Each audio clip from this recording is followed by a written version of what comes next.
Hello प्यारे बच्चों, आप सभी का अपना यूट्यूब चैनल YRS क्लास में बहुत बहुत स्वागत है।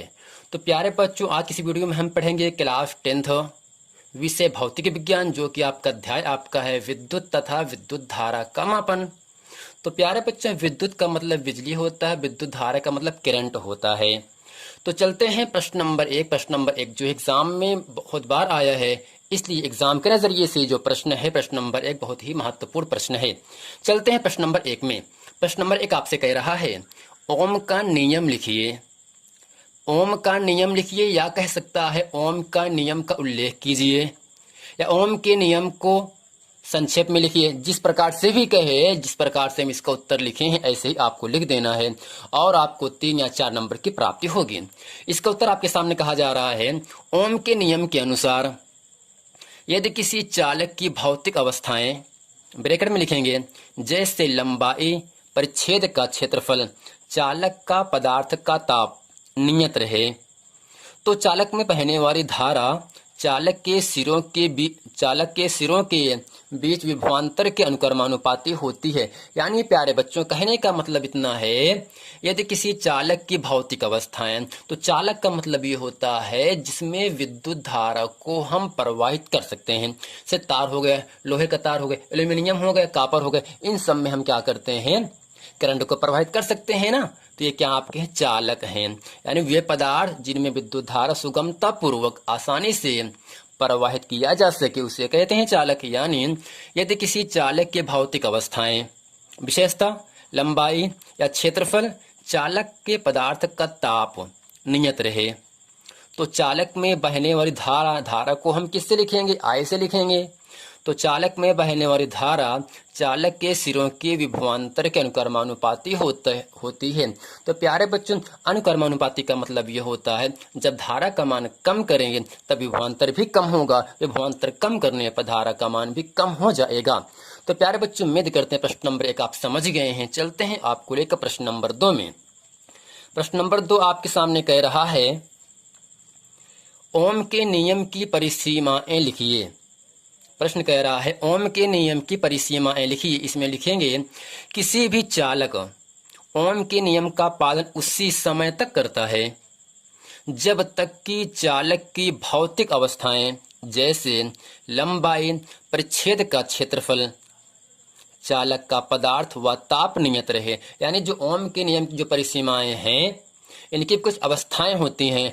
अवस्थाएं का नाम क्या है, लंबाई है, परिच्छेद का क्षेत्रफल है, चालक के पदार्थ व ताप नियत रहे। यदि ऐसा है तो यही क्या है, ओम के नियम की परिसीमाएं हैं। उम्मीद करते हैं प्रश्न नंबर 2 आप समझ गए हैं। चलते हैं आपको लेकर प्रश्न नंबर 3 में। प्रश्न नंबर 3 आपके सामने कह रहा है, अमीटर का क्या कार्य है।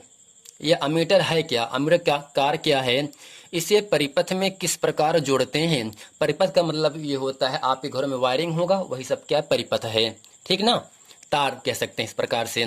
यानी अमीटर क्या है, इसे परिपथ में किस प्रकार जोड़ते हैं। तो इसका उत्तर आपके सामने कहा जा रहा है, परिपथ में धारा का मापन हेतु अमीटर का उपयोग किया जाता है। यानी परिपथ में जो धारा बहती है, जो आपके घर में जो वायरिंग होता है, जो उसमें धारा बहेगी, उस धारा को नापा जाता है एमीटर के जरिए से। यानी परिपथ में जो धारा होता है, धारा से करंट बहेगा, उस करंट को हम नापते हैं, उपयोग करते हैं एमीटर के जरिए से। दूसरी इसके बाद कहा जा रहा है, इस परिपथ के श्रेणी क्रम में जोड़ा जाता है। यानी प्यारे बच्चों, घरों में जो वायरिंग होती है वो श्रेणी क्रम में होता है। श्रेणी क्रम का करने का मतलब ये होता है, सिरे से सिरा जोड़ा जाता है। आप समझते होंगे, जब कहीं से हम तार लगाते हैं, जब तार खत्म हो जाता है तो उसकी जगह पर कोई दूसरा तार लगा के उसको आगे हम सप्लाई कर देते हैं, है ना। यही क्या है, श्रेणी क्रम, यानी सिरे से सिरा जोड़ा जाता है। प्रश्न नंबर 4 आपके सामने कह रहा है, विद्युत धारा के ऊष्मीय प्रभाव से आप क्या समझते हैं। तो इसमें लिखेंगे, विद्युत धारा के प्रभाव से किसी चालक तार के ताप बढ़ने की घटना को विद्युत धारा का ऊष्मीय प्रभाव कहते हैं। यानी विद्युत धारा के प्रवाह से किसी चालक के तार, अगर उस तार का ताप बढ़ रहा है तब उसे हम क्या कहते हैं, विद्युत धारा को ऊष्मीय प्रभाव कहते हैं। जाहिर सी बात है, जब आपके घरों में जो वायरिंग होगा, जो तार होगा, जब उससे करंट प्रवाहित होता है तो वह तार हल्का हल्का क्या होता है, गर्म हो जाता है। गर्म होने ही विद्युत धारा का ऊष्मीय प्रभाव कहते हैं। जैसे विद्युत बल्ब, जब वैद्युत बल्ब जलता है तो वो कुछ न कुछ गर्म हो जाता है। हीटर इसी प्रकार है। इस्त्री, जिसे हम प्रेस करना कहते हैं, तथा विद्युत आर्क आदि विद्युत धारा के ऊष्मीय प्रभाव पर कार्य करते हैं। यानी विद्युत धारा के प्रवाह से किसी चालक तार के ताप बढ़ने पर, किसी चालक के ताप बढ़ने की घटना को हम क्या कहेंगे, विद्युत धारा को उसमें प्रभाव कहते हैं। जैसे विद्युत बल्ब है, हीटर है, इस्त्री है, विद्युत आर्क है, आदि बहुत सी वस्तुएं ऐसी हैं जो उसमें प्रभाव पर कार्य करती हैं। तो प्यारे बच्चे, प्रश्न नंबर 5 आपके सामने कह रहा है, तो प्रश्न नंबर 5 आपके सामने कह रहा है, कूलाम की परिभाषा लिखिए। इसमें लिखेंगे कूलाम आवेश का मात्रक है, यानी जो आवेश होता है उसका मात्रक क्या होता है, कूलाम होता है। आवेश का मतलब क्या होता है, चार्ज होता है। आपकी मोबाइल बैटरी लो हो जाते हैं ना, चार्ज करते, उस चार्ज को हम क्या कहते हैं, आवेश कहते हैं। और आवेश का जो मात्रक होता है, जो यूनिट होता है, उसे हम नापते हैं कूलाम में। एक कूलाम आवेश की वह मात्रा है जो किसी चालक में 1 सेकंड की धारा बहने पर 1 सेकंड में प्रवाहित होती है। यानी प्यारे बच्चों, इतना ही आपको समझना है, जो कूलाम होता है वो आवेश का एक मात्रक है।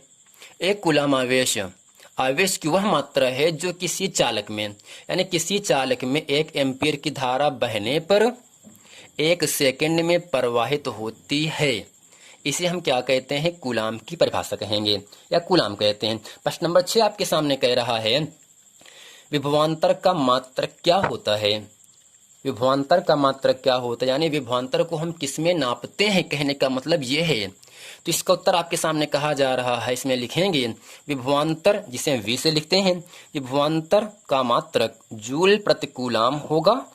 इसे वोल्ट भी कहते हैं, यानी जूल प्रति कूलाम को हम क्या कहते हैं प्यारे बच्चों, वोल्ट भी कहते हैं। तो प्यारे बच्चों, उम्मीद करते हैं प्रश्न नंबर 1, प्रश्न नंबर 2, 3 और 4, 5 और 6 आप इसे अच्छे तरीके से समझ गए हैं।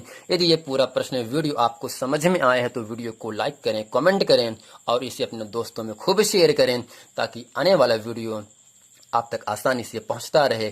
मिलते हैं अगले वीडियो में, तब तक के लिए थैंक यू। यदि आपने इसके पहले का वीडियो नहीं देखे हैं तो आपसे निवेदन है कि आप उस वीडियो को देख लें, ताकि वो सभी प्रश्न वीडियो आपको अच्छे तरीके से समझ में आ जाए।